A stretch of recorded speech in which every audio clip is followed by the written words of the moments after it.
Good afternoon, students. Amit sir, I haven't taught you this chapter, so we are going to start off this chapter. That is the Introduction to Computers, your first chapter. So, you all must be knowing what is a computer. That is, it is a machine that makes your work easier, used for calculations and nowadays for other purposes also. So computer converts data into information. That is data. Data means like you have some entry that will get processed and it converted into result. That is your information. Like you have two numbers, you will add them, then it will give you answer. So the two numbers are data. The process of adding the data is called processing, and the final result is your information. So the next topic is evolution of computer. Evolution means the growth from starting till from the next, then going to the next stage and to the next and so on. Like you have in your life, like first you are born, then you are childhood, then you became adult, then you came into middle age, then old age, so on. Likewise, here in computer, the first one is abacus. We will not go into any detail into this. Then the second one is Pascaline. The third one is Jacob's Loom, Difference Engine, Analytical Engine. Addons of Berry Computer, Mark 1, ENIAC, ADVAC, UNIVAC, PDP series.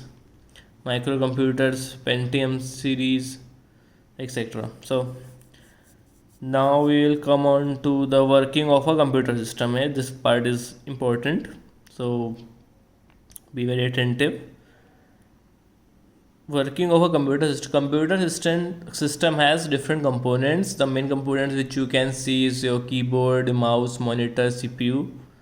These are the main parts which you can see.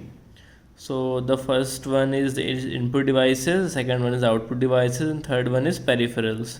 Peripherals are the devices which are connected to the system. So in this diagram you can see this, there is an input unit, then this is CPU has memory unit, ALU, CU, and here it is secondary storage and output unit.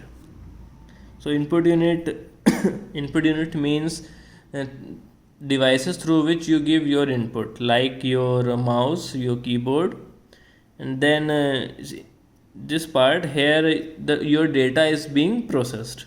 So it has this CU control unit. It controls all the actions performed inside the computer. And ALU means arithmetic logic unit. It is responsible for all your calculations, your addition, subtraction, multiplication, or any kind of calculation that is done inside your computer.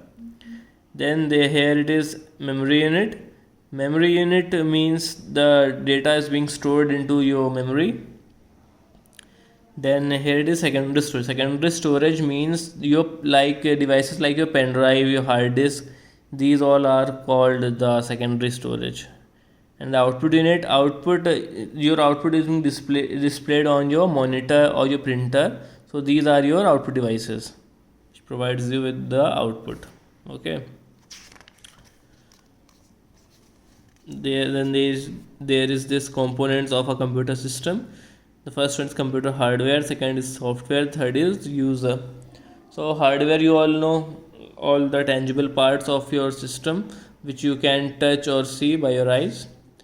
Then there is computer software. Software means the part which you cannot touch or feel, but you can see. These are the programs inside your computer system.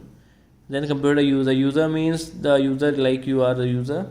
So here in this diagram you can see the hardware, the software, system software, the application software, and the user. So hardware, you all know, the system software is the software which is responsible for the processing of your computer. Like your operating system is your system software, without which your computer will not start or it won't run. Then there is the application software. Application software means all the software or the programs which you use, like your games and other software which you use. These are all your application softwares. And the user, that is you. So this is enough for today, and we'll continue with this in our next class.